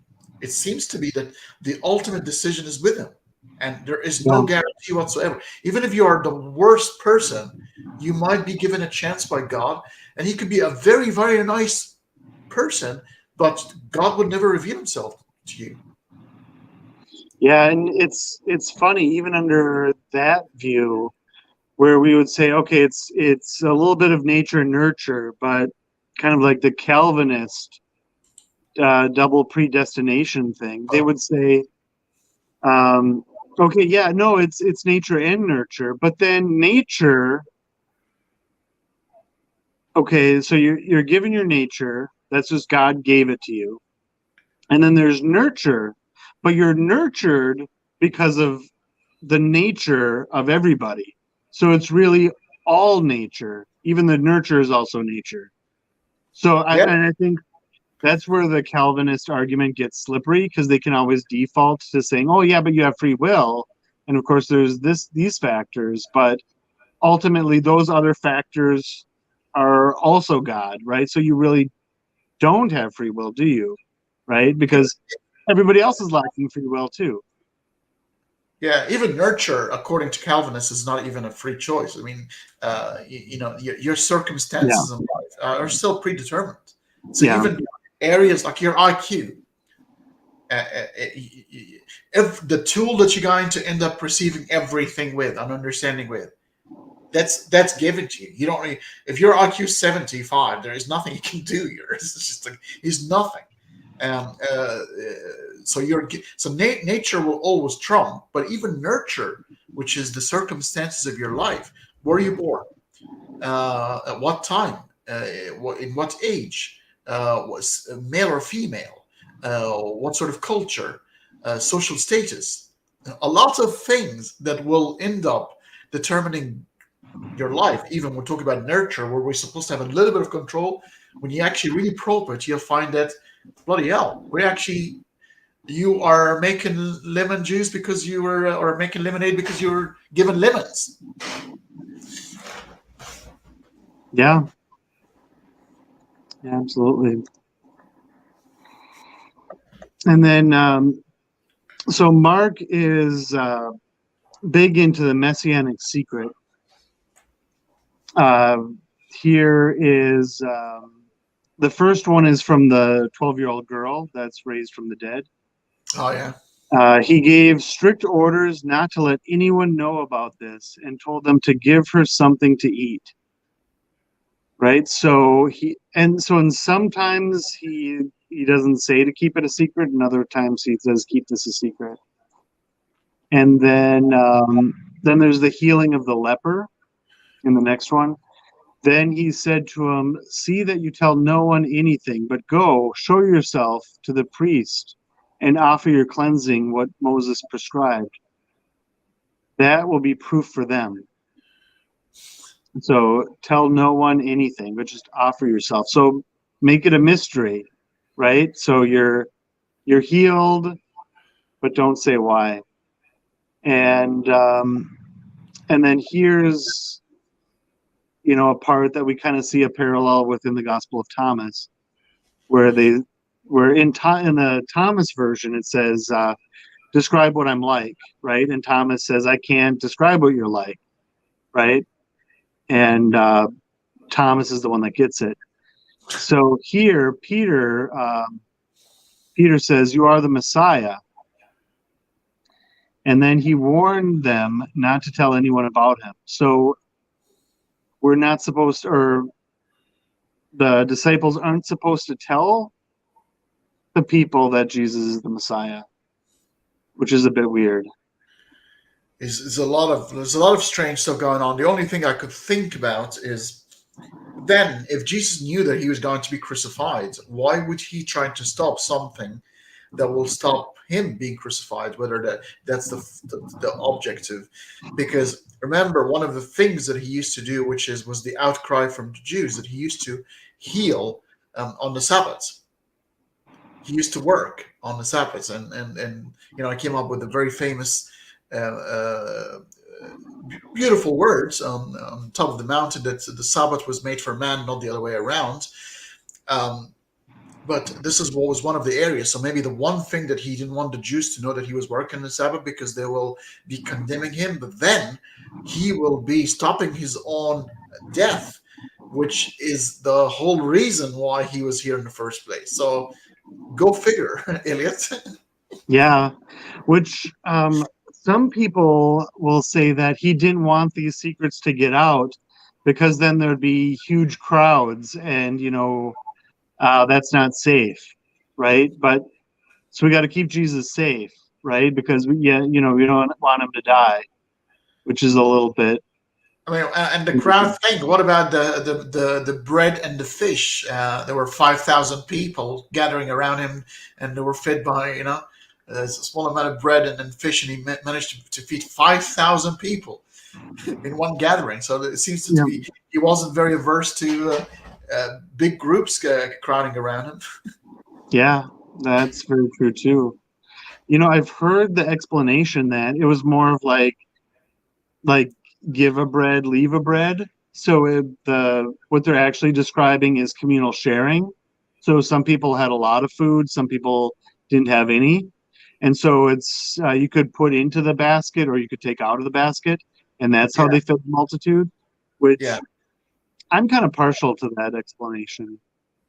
Yeah, I'm just talking. I'm really the point I'm trying to make is the gathering. Yeah, Is yeah, if he's really averse to big gathering and he's trying to be in smaller groups, how come that then? Because people used to start to flock to him now, being the faith healer that he is. People would go to him and say, "We have an issue." So he was famous by then that he could do these sort of things.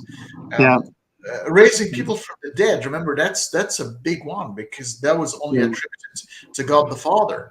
So that would have been a bit of a shaky moment for a lot of people. It's like, how can you be given the power of the Lord Himself? You know, I Mhm. can give you a bit of a Muslim perspective because I'm used to be half Muslim from my father's side, and that's where the Jesus were given temporarily some powers of God, including the resurrection of the death.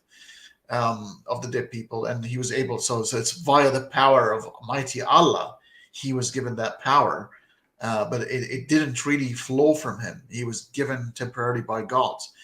Um, but yeah. These sentences here, they seem to be in paradox within the same phrase. It's like keep it a secret, but then give him a proof that I've done so. Like what?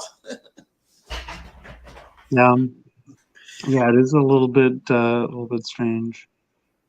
Yeah, what's going on here? Yeah, which like with the feeding of the multitude, you could almost like if we go into apologetics mode, we could say, you know, it was pretty clear what happened. It wasn't a miracle, right? So then he's safe because if it's give a bread, leave a bread, Yeah, then it's not he's not a miracle worker there. He's just showing how society should work, that you should share among agreed. people. If it's an allegory for uh, sorry, I'm just getting a bit of feedback for some reason suddenly. But hold on, maybe I do this. Um, yeah, maybe it's and it would be a wonder for allegory if it's understood in that way. Say, if you have a group of people and there's a small amount of food, don't you worry. The good feeling and the conversation, and everybody will have a little bit of everything, and that's enough. That's what you need. Not with bread only man can live. But even Mhm. with a little bit, with the good spirits, with the good conversation going on, very little will go a long way. That's a lovely story. I'll take it that way. Yeah, absolutely. So then we have another seeming, I mean, we have the kiss of peace or holy kiss, and this is well attested with the epistles. We know this goes way back. And so this is a custom where you greet people with a kiss. And we wonder if this isn't, an in-group thing. I mean, it is, or if it might, because it's only for the baptized, right? So you're not supposed to give the holy kiss to non-Christians, people who didn't go through it. Um, But it wasn't the case as well. There was a signal by Judas. Uh, yeah, that's another good point. Yeah. yeah, And yeah, and we see a little bit of that with Judas about, I mean, we'll talk about it later, but it's almost like in John, the anti-Eucharist. So, and then this is another thing with the disciples are just not very smart, where Jesus says, the person who betrays me is the person that I'm going to give this bread to. And he takes the bread and hands it straight to Judas. And then Judas walks up, and then it says, and then Satan enters him, right? So the bread goes into him, in Satan, right? And then the disciples are confused. What's Judas doing? They don't understand who's going to be. but hold on a second here. This is an absolute like a flaw in the Christian belief because if Satan conspired for Jesus' crucifixion, he was just helping the will of God. He wasn't opposing God. If anything, Satan should have done, he should have stopped by any means the crucifixion of Jesus. He actually Yeah, got along. Judas, there is a gospel was found again in Hmm. Egypt, the Gospel of Judas, where Judas is the most revered of all disciples. He is the one that knew the true essence of Jesus. He was very upset about having to hand over, but he had to submit to the will of God. Judas Iscariot had to do what he must do. And you think if Satan was to do anything, he would have needed to stop the crucifixion of Jesus, because by entering Judas and helping him along, they're only falling into the plan of God. Yeah, and Paul references that they said that if the powers knew what they were doing, they wouldn't have crucified him. So yeah, I mean that's referenced by Paul. Um, and so here we have an early Christian text called the Apostolic Tradition. So it's similar to the Didache, if we're familiar with that, and relatively early, 230 A.D. is our best guess. And here's a section from the Apostolic Tradition. And when the catechumens, so that's the initiates, the people that are looking to be, initiated, looking to be baptized, when they finish their prayers, they must not give the kiss of peace, for their kiss is not yet pure. Only believers shall salute one another, but men with men and women with women. A man shall not salute a woman. It's funny. It's Yeah, so and when you see that in cultures, mhm, like in the Egyptian culture, still to date, you'll see men kissing each other, and yeah, when they see a woman, they will not even shake hands. It depends on how strict you are. We might shake hands, but and you see that in Muslim cultures, when yeah, Pakistan they'll do that. You'll actually find. I remember in Dubai, we were on the beach, my wife and I. Men were holding each other hands. They're not homosexual, but they're almost can show affection among males. But if you were to do the same thing with a woman, it has to be sexual, or it's got to be impure. And then other cultures will do the opposite, where the guy gets a handshake and the woman gets a kiss, and yeah, not the. So it's a very very strange way of interpreting this, but it's very surprising to see that this gets the seal of approval from God Himself, because you can't kiss just a woman out of being friendly. You must have something going on in your mind. yeah. I mean, there's a lot of ways to go with that. So, because I mean, that was a big polemic back in the day. So, if you didn't like someone's dogma, didn't like their theology, you would just accuse them of being perverts. That was like the thing that you did. That, well, you guys are just doing all this weird stuff, and you can't be taken seriously, right? Oh, it hasn't gone away, Elliot. It's still chosen, still used to date to or ostracize people from universities and stuff like that. You're perfect. Somebody said you've touched someone, you're out. You're being cancelled. Yeah, yeah, and alluding to or you had mentioned within Muslim culture, I toured a mosque once, and this guy was showing me around, and the whole time he was holding my hand, and I knew it was part of the culture, so I just That's went with weird. it. But I'm just like, oh, please, when is this going to be done? Right? Like, I don't. I mean, there's nothing.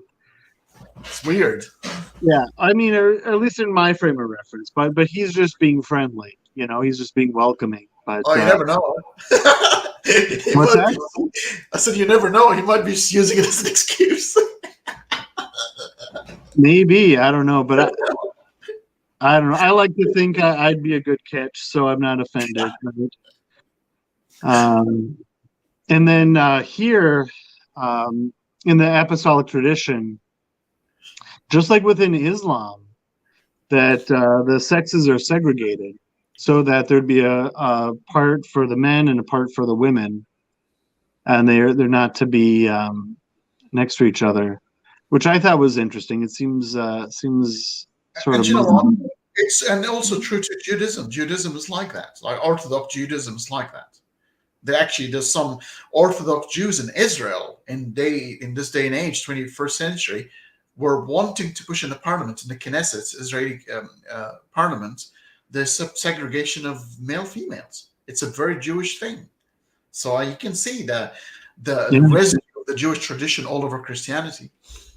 Yeah, I did not know that. I just assumed, yeah, like they did, like churches where the family sits together is my assumption. No, no. Well, I mean, again, religion is it's a spectrum, as you know. You end up from churches. They'll have just almost no sermon and just all music and people dancing Mhm. and running around and some people speaking in tongues and snakes and some people have taken things seriously. Religion is so interpersonal and very subjective that you can go to a church and another and have a completely different experience in how they you know approaching the whole damn thing. It's a mind-boggling. And in Islam you get the same thing, Judaism is you get the same thing, but I'm talking about the Orthodox and Hasidic sects. And I don't know if you've seen the Netflix called Orthodox. It's about a No. Jewish girl who is supposed. Oh, you got to watch this. It's an eye opening of the Orthodox Jewish tradition, living in New York. So they live in New York and they speak with broken English and they speak like Yiddish, somewhere between German and Hebrew. And it's a ghetto. It's a community within a community. You will never think they are in the U.S. And the way they treat women and men it's an eye-opening experience of how the two should not, they should be treated in a certain way. Even sex has to be performed not for joy but for reproduction, and therefore it has a certain time, and the woman has to lay in a certain way. You're not supposed to do certain things. It is incredibly segregated. Yeah, that's wild. Yeah. Yeah, I guess it's a different world, isn't it? Let's see, not just hands, they will wrap their hand around your waist and hold it over your shoulder in tandem. So I think you might be referring to the Oh Muslim yeah, I experience. mean not the Orthodox, but yeah, I didn't know that. Oh, and it seems to be inbuilt. I mean, this is from the original sin. Remember Adam when he was first confronted by God, he said, "Why did you eat from the tree?" He said, "Well, the woman you made me told me to eat." He's already blamed her, and you have that sort of dynamics of okay, well, you're gonna love each other to bits, but there will be that sort of dynamic where you're not supposed to do certain things unless God intervenes and regulate that relationship. And it seems to be, and Paul is the one who says man is going to be the head of woman, and Christ is the head of man. Um, and he seems to be. A lot of people think he might be a little bit of a chauvinist. Paul was, but then you would understand it in the context of his Jewish tradition. He was a proper Jew. And Oh. if he was a proper Jew, then these sort of things are not new. Yeah, which I mean, it's kind of funny that he's, keeping those traditions, but then when it comes to theology, he just goes crazy town, right? With, you know, arguably like revering a man as God, which presumably was his belief, if not God, but next to God, right? But I mean, he kind of seems to go full on anti-woman, right? Where what is it? It is he doesn't say abomination for a woman to talk in church. It's despicable. I forget what the term Yeah, was. a woman should stay silent. But remember, out of the 13 letters, only 7 or 8, I think, are genuine. They're now scholarly believed there was about 6 or 7 are fake. And I think that's one of the Yeah. irregular might be fake, and it is not.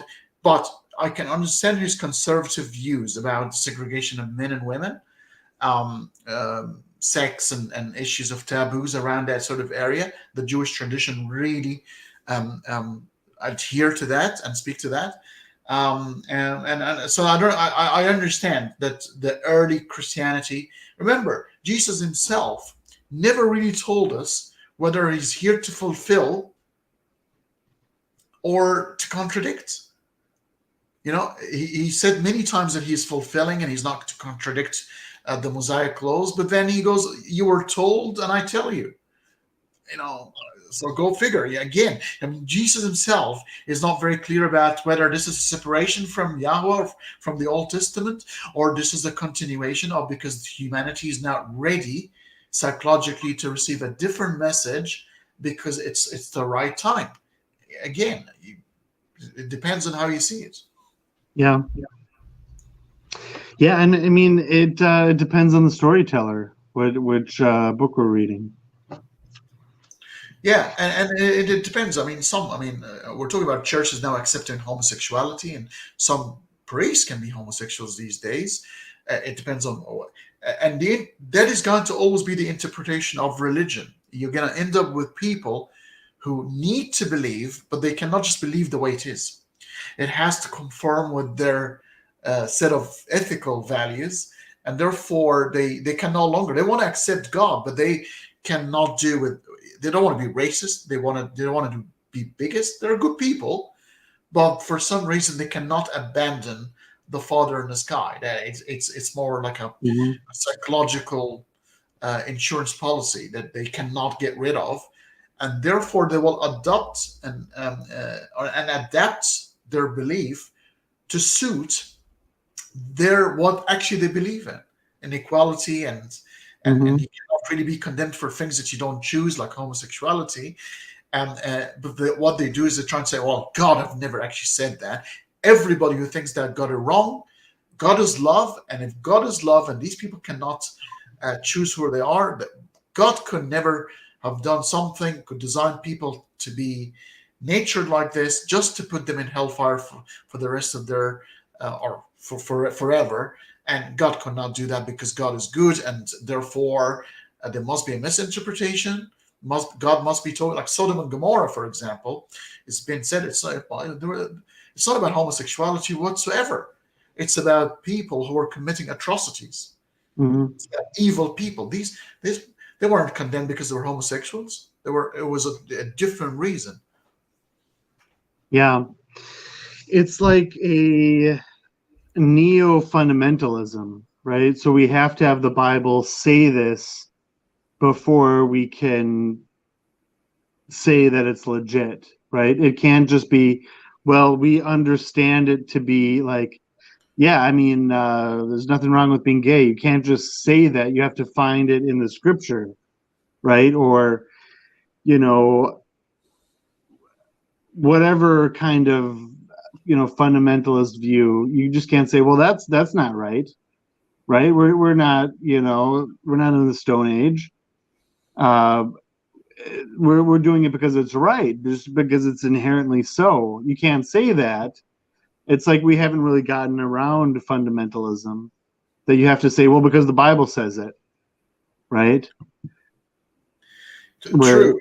yeah, Yeah. and That's why I think literally sort of a blind breed, because I think eventually there's so many things that have been proved by science. I mean, if you follow the literal words of the gospel, then or the Bible, you're in for trouble.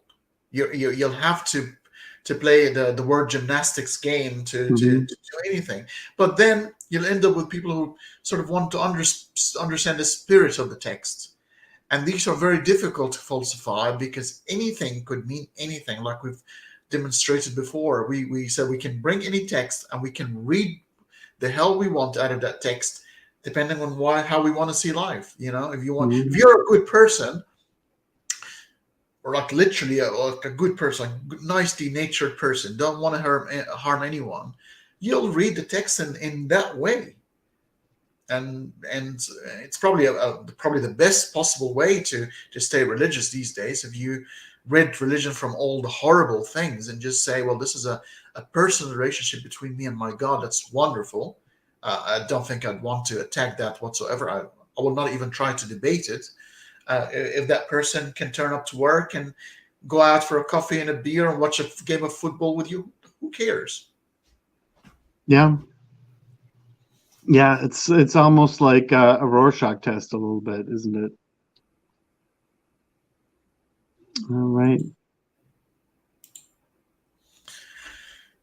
And we are all right. And then so here, let's we'll keep rolling with the apostolic tradition here. So there's this white stone thing, and we might see parallels that we'll get to in a bit with the book of Jude. Can I ask you, Elliott, how many more slides have we got today? Oh, it's endless. It's an infinite amount. Oh, right. I was Okay. planning on we're doing a 48-hour marathon, right? No, I was just thinking we got to 2 hours now, and I've got a few things that I need to do. So, but I think we should continue. So we'll probably have another conversation. So we've got another 15 minutes. So we can maybe. I'll power through it here. Fantastic. All right. So we'll give the executive summary here. So there's this bit in the apostolic tradition. If there is any other thing that ought to be told to converts, let the bishop impart it to them privately after their baptism. Let not unbelievers know it until they are baptized. This is the white stone of which John said, there is upon it a new name written, which no one knoweth but he that has received the stone. This seems a little bit mystery religion-ish. It's alluding to a part in Revelation, which essentially says the same thing. Let anyone with ears to hear, let them hear what the Spirit says to the churches. And then we'll give you a white stone with a new name written on it. Yeah, what's going on? I mean, we've got some secret stuff here, right? Let not the unbelievers know it until they're baptized. And it's a mystery. We don't really know what's going on here. And then, so there's a sequence to how you're supposed to be brought into the church. There's a long period of time to prepare for it. So generally, I think the number they give is 3 years, but it can be sooner if you're kind of, more intense about it. And that we see a parallel with the mystery cults there, because oftentimes there's a long preparation period. Then there's daily exorcisms. Every day you're supposed to have the spirits exorcised out of you. And as you're leading up to the baptism, it's the bishop that does it as you're just getting ready. And then you fast. And then immediately before the baptism, you have another exorcism. Let all spirits depart from thee. That there's another parallel that we'll get to in the book of Jude. You're anointed with the book of exorcism. So it's just like the holy anointing oil that today we see in confirmation. There's exorcism oil. All right, and then 3 baptisms, which is a unique feature, also in the book of Jude. Then there's the laying on of hands, and then the anointing of with thanksgiving oil on the forehead. Then they're given the kiss of peace. They eat bread, and then they're given water, a combination of milk and honey, and then wine. They sip from each 3 times. So they eat the bread, and then we probably have an allusion to the Trinity. And then we have it attested that this is a reference to food that's good for babies, the milk and honey, and then also a reference to the promised land. So far we've seen Christianity has parallels with the mystery cults. We have the Lord/teacher requires it, the messianic secret, and then we have verses from the epistles that might allude to a mystery cult, or at least can be taken that way. We see the ritual from the apostolic tradition, where we see a little bit of secrecy. You're not supposed to know everything until you're baptized. There's certain things that are hidden. And then there's this mysterious white stone thing. And the idea of the outsiders will not understand that's in all 4 Gospels. So we'll get to the book of Jude. So if Christianity wasn't a mystery cult before, it certainly is right here. There's an initiation ritual, just like we've seen in the apostolic tradition. It's preceded by fasting. And then here's an interesting thing that might make sense of that whole parallel or the parable stuff, where things are reversed. So crucifying the world which saves us from the archons of this eon. That's a quote from the book of Jude, crucifying the world. We'll see, this is the teaching in which dwells the whole knowledge. The living Jesus answered and said to his disciples, "Blessed is he who has crucified the world and who has not the world to crucify him." So kind of as we saw before, we're crucifying the world, we're dead to the world. So this is kind of flipping it on its head. It's better that you crucify the world rather than you be crucified. So that's a little opposite. And then we might see allusions to this idea in Galatians. "As for me, may I never boast about anything except the cross of our Lord Jesus Christ. Because of that cross, my interest in this world has been crucified, and the world's interest in me has also died." So crucifying the world could be a metaphor of attaining gnosis, right? So that if this world is evil, we want to have no part in it. We're going to crucify the world rather than us being crucified, right? So we might see docetism in there. Maybe we're going full parallelomania.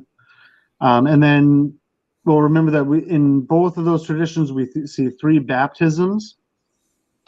We see that in Matthew where John the Baptist says, "I'm going to baptize you with water, but there's somebody who's going to come that will baptize you with the Holy Spirit and fire."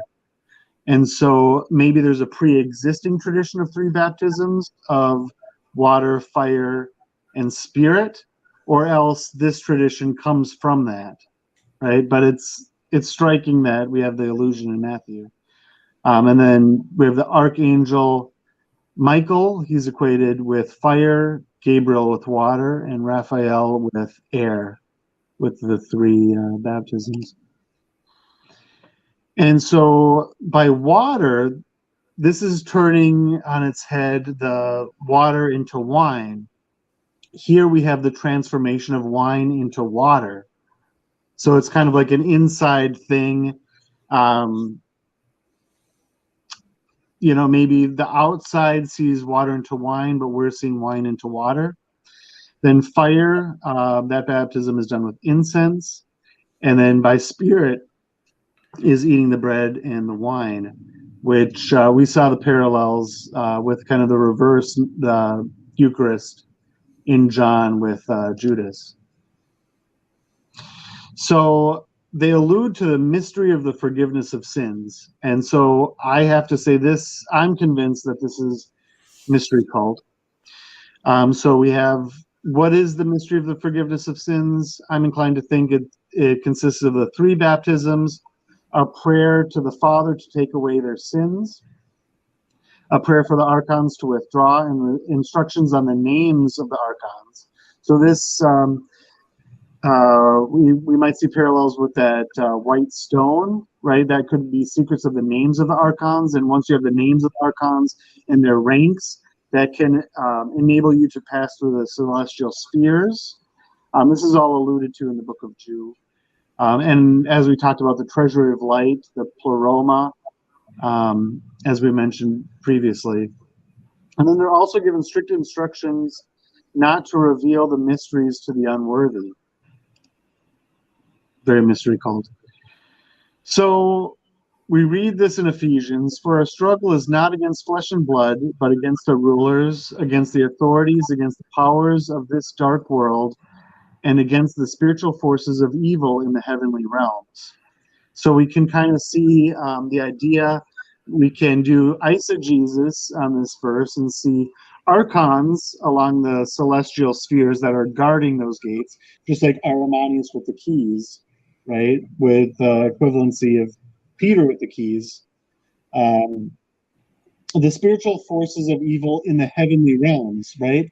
What are the spiritual forces of evil in the heavenly realms, right? We would think that they would be On Earth, it would be in the abyss, right? But they're up in the heavenly realms. And then our struggle is not against flesh and blood. So a lot of people would say this is the Romans, but they're not flesh and blood. The Romans would have been flesh and blood. So we can kind of read into this some Gnosticism. So here, I mean, I'm not going to read this whole thing. This is the part where Paul talks about he knows a guy that ascended to the third heaven, right? So we have three heavens, and this might be an allusion to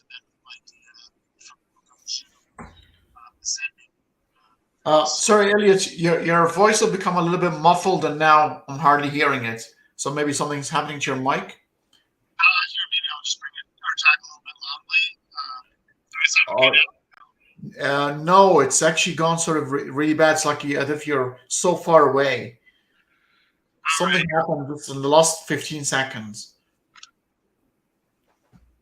Oops. All right. All right. Am I audible? That's better. All right. Here, I'll stick way too close here. Okay. All right. So a lot of us are familiar with this part where Paul says he knows a guy that went to the third heaven. And so we have three heavens. This might be an allusion to celestial spheres, right? Ascending to the various levels of heaven. All right. And then where is it said that there's a part in Ephesians where it says, "Wake up, sleeper, arise from the dead, and Christ will shine on you." We don't see anywhere where this could be from. So we're thinking it's an earlier tradition. It's probably Greek because here sleeper and dead rhyme in the Greek. And so we could speculate maybe this is part of the ritual that they all have in common because it was known among the people of Ephesus. And it's not immediately clear what it's referring to. And then we can, I mean, I can maybe skip over this real quick, but we can kind of go off the deep end and say Paul's from Tarsus. The epicenter of Mithraism, maybe we're combining things. Maybe he's part of the Eleusinian mysteries, got a hold of some ethnogens in the mystery cult, and then synthesized it to create his own. There we are. And then here, kind of the common themes between the apostolic tradition and the Book of Jude. We might kind of recreate what that mystery cult ritual may have been like within early Christianity. And that's our presentation there. So hopefully I got through it. No, it's wonderful work. I mean, you've put a lot of work into this, Elliot. It's brilliant. You've done a lot of work, and you look, a lot of things I kind of agree with. A lot of other things I think they can be explained away. Just to give you a bit of what I think. There are a lot of people think so. There's a lot of plagiarism going on always among religions where we keep copying from each other. I don't really subscribe to this particular, not necessarily. I think knowledge, certain groups of people can reach very similar knowledge without them even trying. I'll give you an example. Charles Darwin came up with evolution, and around the same time, I mean, the likelihood of that in his era, in the UK, Britain, a guy by the name of Alfred Wallace came up with the same theory, and they started talking to each other, and that's why the Origin of Species was published after Darwin sat on it for 17 or 18 years, because Alfred Wallace was about to publish his findings, which were identical almost to Darwin.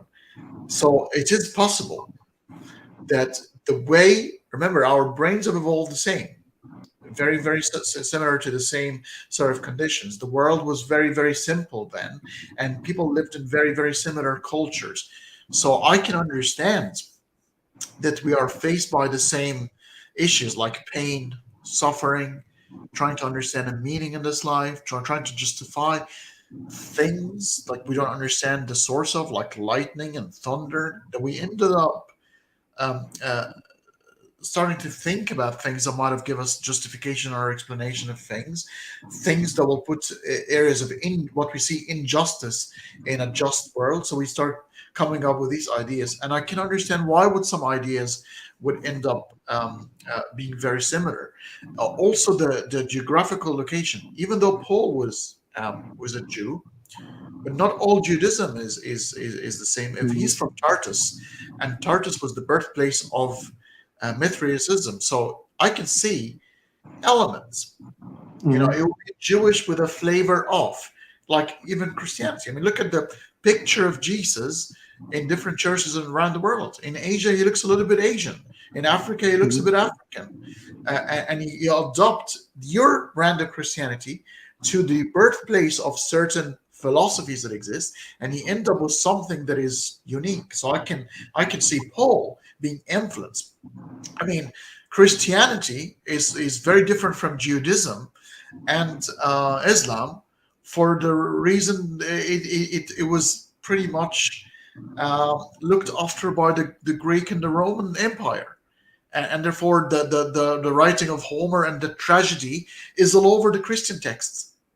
It was Yeah. influenced by the drama and the literature of that era, of that location, and therefore religion became very similar. You don't see these aspects in Judaism and Islam, of the dying God and salvation and sin. It's a very very different Abrahamic religion, very different from the other two brothers, the oldest and the youngest. So I can understand these without having to go to a conspiracy.